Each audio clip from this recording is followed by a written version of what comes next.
There are moments when the mind feels like it turns into a restless sea, waves arriving without warning, memories appearing when you least want them, thoughts dragging themselves like long shadows at the end of the afternoon. And you try to sort everything out, try to breathe deeply, try to convince yourself that it will pass. But deep down, there is that silent question: why am I still carrying so much? The strangest thing is that no one around you sees this weight. People look at the surface, the way you talk, your daily effort, the smile you give even when tired, but the real battle, only God knows that one. The battle that happens when you are silent, when you close your eyes, when you try to sleep, when you try to simply exist. Today, I want to guide you down a different path, not a fast path, not a magical one, but a sacred one.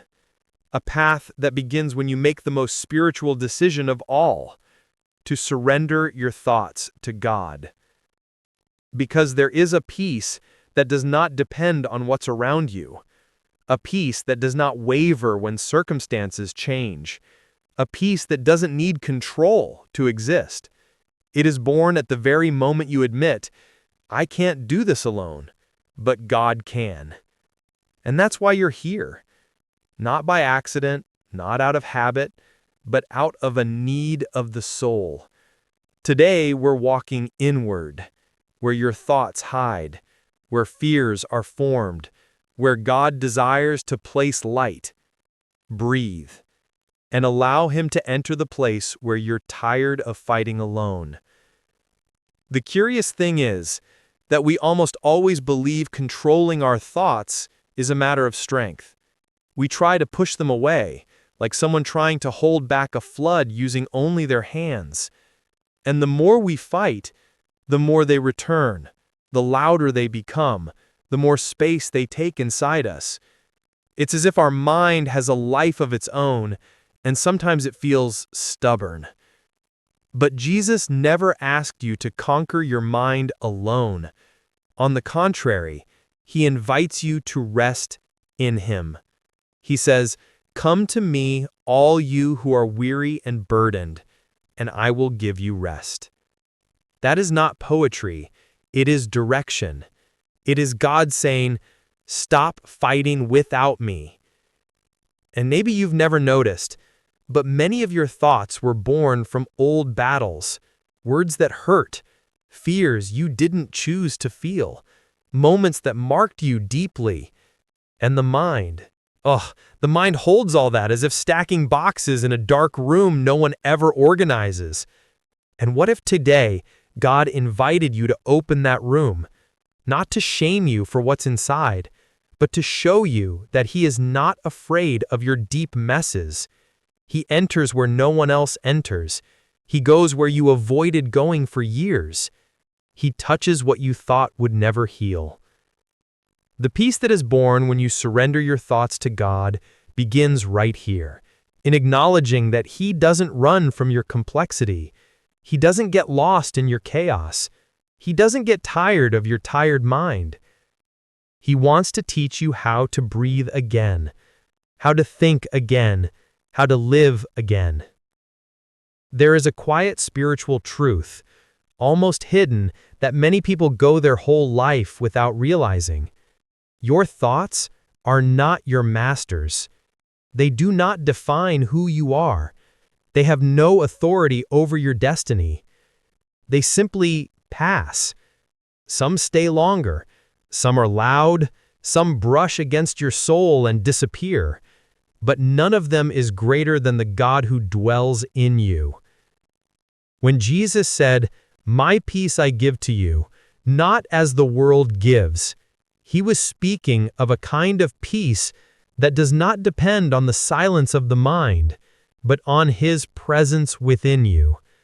A peace that doesn't break with bad news, that doesn't vanish when fear tries to enter, that doesn't disappear when anxiety knocks at the door. The human mind is a curious place. It repeats old stories as if they were new. It convinces us we're trapped in cycles already defeated. It makes us believe the future will look like the days that hurt the most. And God looks at all this with a compassion that doesn't demand you to be stronger, only that you make room. Just that, a space, small, imperfect, real. A space where He can place light exactly where your thoughts created shadows. Because sometimes what you call weakness, God calls a meeting place. Sometimes what you call failure, God calls an entry point. And what you call confusion, God transforms into fertile soil for rebuilding. This is how peace begins, not when you control everything, but when you allow God to walk with you on the inside. Take a deep breath for a moment. Now think with me. How many times have you been surprised by thoughts that suddenly appear uninvited? Sometimes you're living your day normally, and a fear appears as if it had authority over your future. What if nothing works out? What if God isn't with me? What if everything falls apart?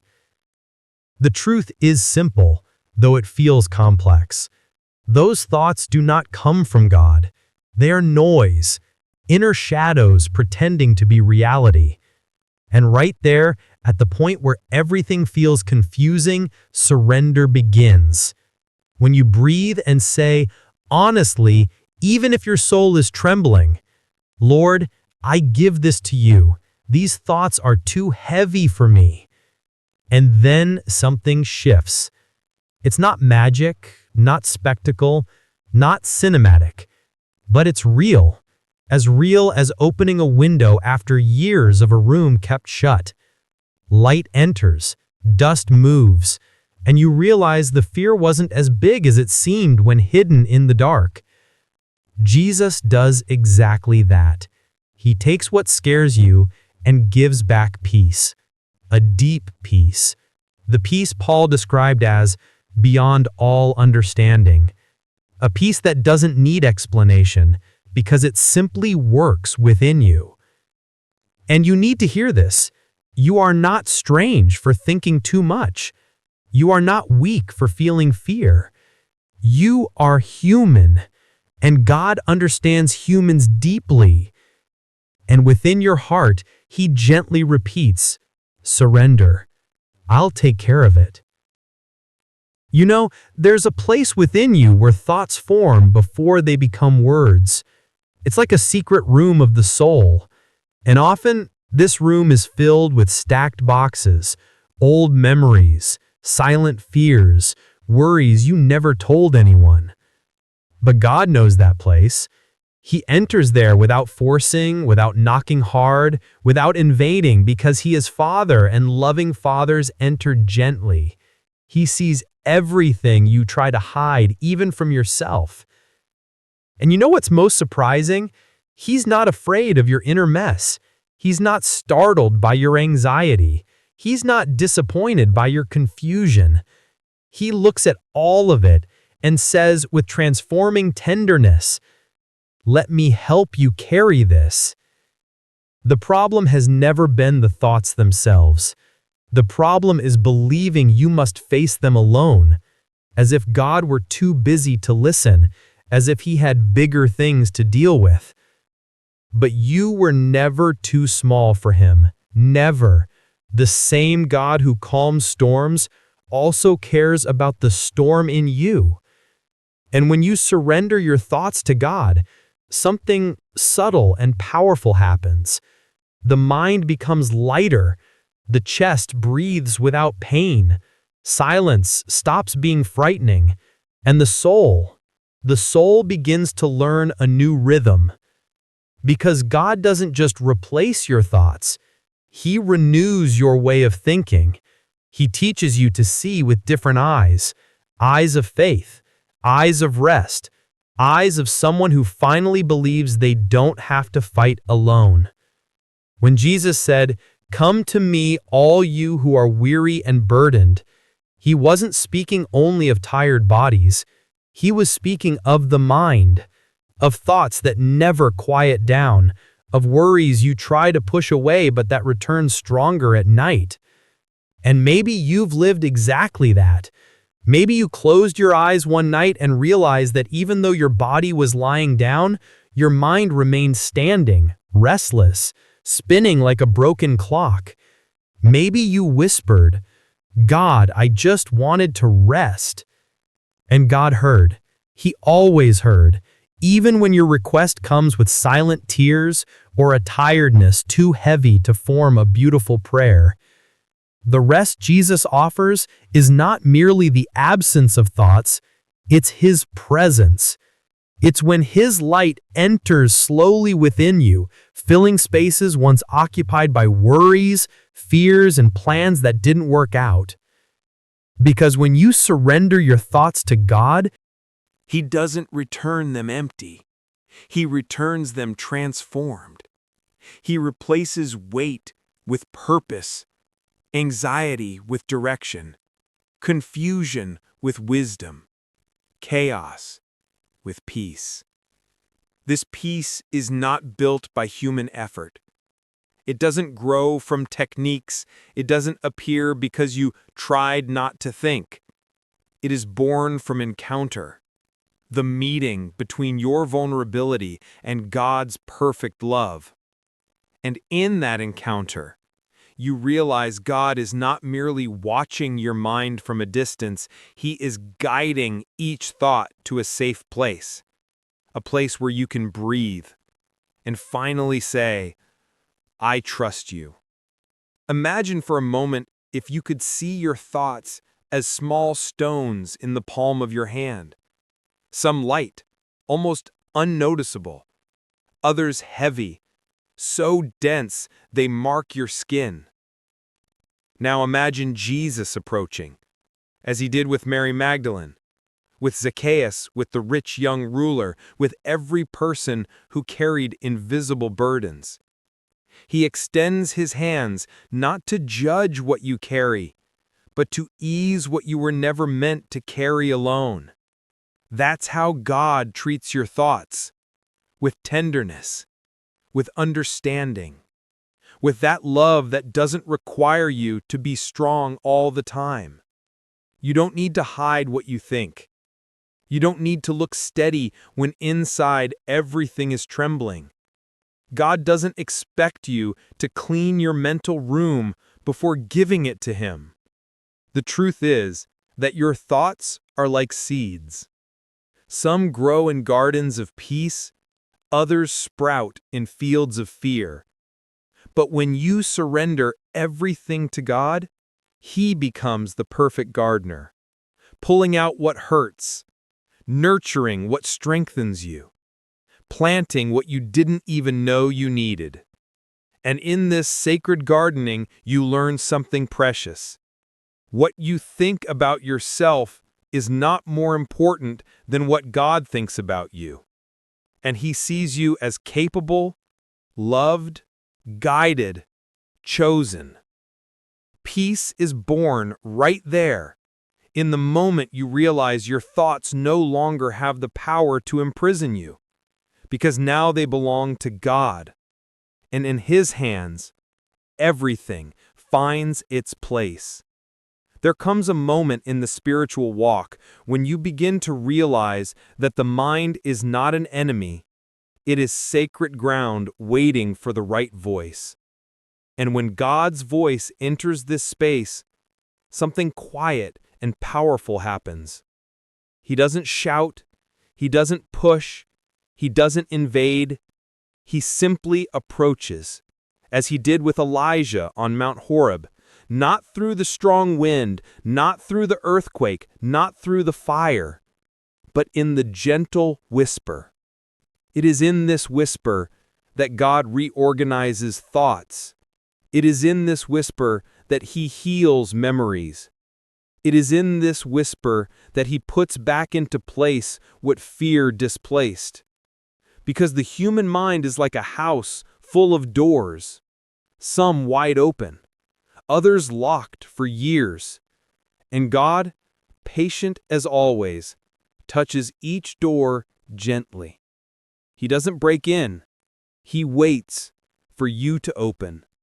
And when you open, he enters carrying light.